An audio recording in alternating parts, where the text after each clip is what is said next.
Welcome back friends in another very important video tutorial from Unique Life Sciences, and today we will study about the structure of the nucleosome model। आज हम जानेंगे कि nucleosome model क्या होता है, DNA का nucleosome model क्या होता है। जैसे कि हम स्टडी कर रहे हैं सेल के बारे में, सेल की अलग अलग ऑर्गेनल्स के बारे में देख लिया, सेल के न्यूक्लियस में देख लिया, और सेल के न्यूक्लियस में हमने देखा था कि सेल, ये देखो मान लो एक कोशिका, और सेल के न्यूक्लियस में हमने सेल साइकिल के दौरान जब सेल में अलग अलग फेजेज होती है तो इंटरफेज के दौरान हमें न्यूक्लियस में क्या दिखाई देता है, जाल दिखाई देता है। यदि इंटरफेज में आप कोशिका को एक माइक्रोस्कोप के द्वारा देखोगे तो माइक्रोस्कोप के द्वारा देखोगे तो न्यूक्लियस आपको कंप्लीट दिखाई देगा, न्यूक्लियर मेम्ब्रेन दिखाई देगी और उसके अंदर एक जाल दिखाई देगा। फिर जैसे जैसे अच्छी माइक्रोस्कोप आई, इलेक्ट्रॉन माइक्रोस्कोप आई, तो और भी ज़्यादा फोकस करके देखा गया। जो जाल दिख रहा है, उस जाल में क्या दिखाई देने लगे, छोटे छोटे मोती दिखाई देने लगे, मोतियों जैसी माला दिखाई देने लगी। जैसे ये कोई माला है जिस पर मोती लगे हुए हैं, इस प्रकार की स्ट्रक्चर दिखाई देने लगी। तो फिर उन्होंने जानने की कोशिश की साइंटिस्ट ने कि इस प्रकार की ये क्या माला है, क्या स्ट्रक्चर है। तो फिर बाद में पता चला कि देखो डीएनए क्या होता है, डीएनए एक धागे नुमा संरचना होती है और एक न्यूक्लियस छोटा सा होता है। अब इस छोटे से न्यूक्लियस में इतना बड़ा जो डीएनए है वो कैसे समाएगा जब तक हम उसको पैक नहीं करेंगे। तो पैकिंग करने के लिए हम देखो जैसे कोई रस्सी होती है हमारे पास बड़ी, कुछ रस्सी को हम क्या करेंगे, किसी भी चीज पर लपेटेंगे, उसी प्रकार से उस डीएनए को भी किसी प्रोटीन के ऊपर लपेट दिया जाता है और जो मोती जैसी माला बनती है उसे बोलते हैं न्यूक्लियोसोम। क्या बोलते हैं? न्यूक्लियोसोम। और इसकी खोज की थी, न्यूक्लियोसोम मॉडल की खोज की थी एक साइंटिस्ट थे, कॉर्नबर्ग। कौन थे? कॉर्नबर्ग। तो कॉर्नबर्ग ने बताया था न्यूक्लियोसोम मॉडल के बारे में। तो इन्होंने क्या बताया था कि किस प्रकार से डीएनए पैक होता है, तो वो देखते हैं। देखो न्यूक्लियोसोम कैसे बनता है। मैंने बताया कि न्यूक्लियोसोम क्रोमेटिन दिखाई देता है कौन से फेज में? इंटरफेज में। कोशिका सेल साइकिल की इंटरफेज में जो जालनुमा भाग दिखाई देता है उसको बोलते हैं क्रोमेटिन को फोकस करते हैं। जो मोतियों जैसी माला दिखाई देती है उसमें क्या पाया जाता है? मैंने बताया प्रोटीन पाई जाती है।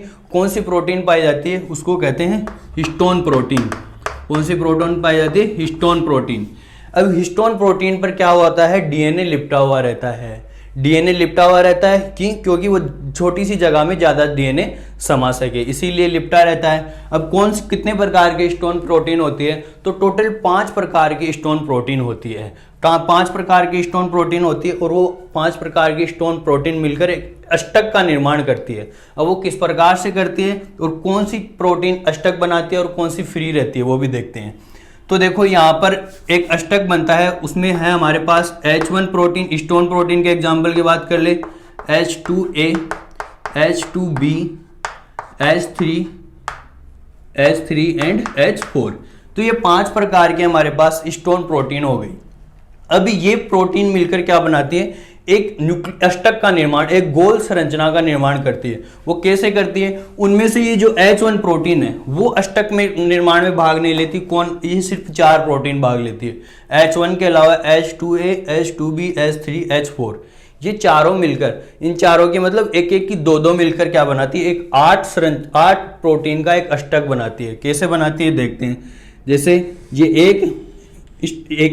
एक प्रोटीन हो गई, ये दूसरी प्रोटीन हो गई, ये तीसरी प्रोटीन हो गई और ये चौथी प्रोटीन हो गई।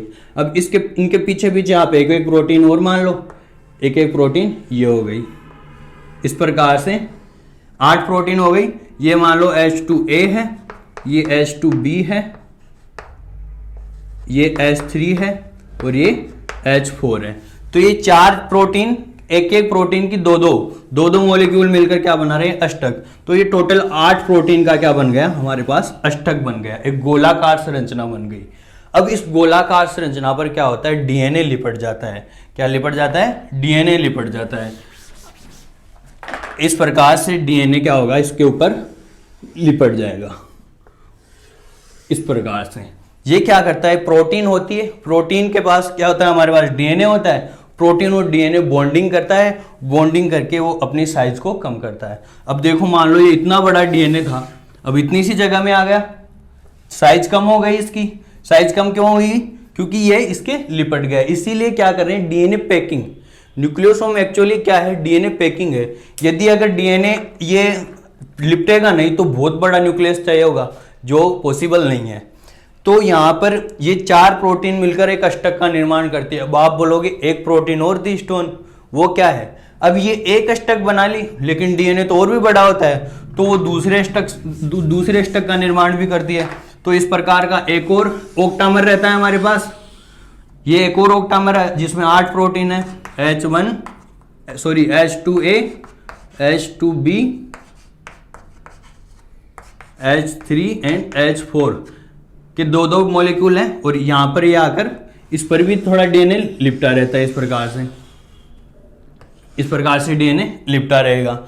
अब ये डीएनए इस पर भी लिपट गया, इस पर भी लिपट गया। अब 2 न्यूक्लियोसोम किस प्रकार से जुड़ते हैं? इनके बीच में जो एक स्टोन प्रोटीन थी वो आ जाती है। दूसरी प्रोटीन कौन सी है? जो H1 प्रोटीन। अब 5 प्रोटीन आ गई, 5 स्टोन प्रोटीन आ गई। 4 स्टोन प्रोटीन तो मिलकर किसका निर्माण कर रही है? स्टोन प्रोटीन का, ओक्टामर का। और 2 क्या कर रही है? लिंकेज। H1 को क्या बोलते हैं? लिंकेज स्टोन प्रोटीन, क्योंकि ये 2 न्यूक्लियोसोम को जोड़ रही है। एक न्यूक्लियोसोम ये हो गया, ये एक दूसरा न्यूक्लियोसोम ये हो गया। तो इस प्रकार से क्या करती हैं? 2 न्यूक्लियोसोम को जोड़ती है, फिर इससे तीसरा न्यूक्लियोसोम जुड़ता जाता है, और इस प्रकार से बहुत ज्यादा संघनित हो जाती है संरचना। और हम न्यूक्लियोसोम को देखना चाहे तो कहां पर दिखाई देगा हमें? क्रोमेटिन में, यानी इंटरफेज में दिखाई देगा। और क्रोमेटिन में मोतियों की माला जैसी संरचना दिखाई देगी। वो मोतियों की माला यही संरचना है न्यूक्लियोसोम। इसके बारे में बताया था कोर्नबर्ग में। कोर्नबर्ग ने बताया था कि ये क्या करता है? डीएनए पैकिंग करता है। तो पैकिंग करने की जो सर्वप्रथम अवस्था होती है वो न्यूक्लियोसोम होता है। अब इससे भी ज्यादा पैकिंग और होती है डीएनए की। क्या, कैसे होती है इससे ज्यादा पैकिंग?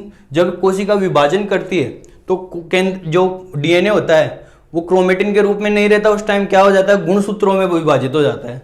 तो गुणसूत्र और भी ज्यादा संघनित स्ट्रक्चर है।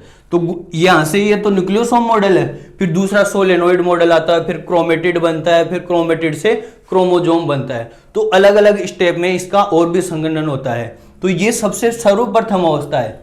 आपको कोई डायरेक्ट पूछ ले कि डीएनए पैकिंग की सर्वप्रथम अवस्था कौन सा है, क्या बताओगे? न्यूक्लियोसोम। तो न्यूक्लियोसोम में क्या पाए जाते हैं? स्टोन प्रोटीन पाई जाती है। 4 स्टोन प्रोटीन पाई जाती है, H2A, H2B, H3, H4, जो मिलकर एक ओक्टामर का निर्माण करती है। और एक H1 स्टोन प्रोटीन हो आती है जो 2 न्यूक्लियोसोम को आपस में बाइंड करती है। अब इनके हम डायमीटर की बात करें तो इसका डायमीटर होता है 10 नैनोमीटर। कितना होता है? 10 नैनोमीटर। तो 10 नैनोमीटर का डायमीटर इसका होता 10 नैनोमीटर डायमीटर इसका होता है। तो ये होती है न्यूक्लियोसोम मॉडल, जो किसने दिया था? कोर्नबर्ग ने। इसमें याद रखने की चीजें हैं, स्टोन प्रोटीन कौन कौन सी पाई जाती है और कहाँ पाई जाती है। 4 स्टोन प्रोटीन पाई जाती है ओक्टामर में और 1 पाई जाती है लिंकेज में। तो एक इंपॉर्टेंट बात और ये कि यहाँ पर जो डीएनए, कौन सा डीएनए जो लिपट रहा है इसके, उसको कितना लंबा डीएनए लिपट रहा है? तो यहां पर बताया जाता है कि ये 146 से 147 बेस पेयर, 146 से 147 बेस पेयर डीएनए, इतना लंबा डीएनए इस पर लिपट जाता है। इतनी छोटी सी जगह में ये लिपट जाता है और साइज उसकी छोटी हो जाती है। तो ये भी क्वेश्चन कई बार पूछा जाता है कि एक न्यूक्लियोसोम पर कितना डीएनए, कितना लंबा डीएनए, उसकी लेंथ कितनी होती है? तो वो होती है 146 से 147 बेस पेयर। तो ये था किसके बारे में? न्यूक्लियोसोम मॉडल के बारे में। आई होप ये वीडियो लेक्चर आपको अच्छी तरह से समझ में आ गया होगा। नेक्स्ट वीडियो लेक्चर में हम स्टडी करेंगे इसकी और भी ज्यादा, ये इसकी पैकिंग कैसे होती है, और भी ज्यादा कंडेंस कैसे होता है, क्रोमोसोम का निर्माण कैसे होता है। तो ये वीडियो आपको अगर पसंद आया तो वीडियो को लाइक कीजिए, यदि चैनल पर नहीं है तो चैनल को सब्सक्राइब कीजिए। तो मिलते हैं इसी प्रकार के नेक्स्ट वीडियो लेक्चर में, तब तक के लिए धन्यवाद। जय हिंद, जय भारत।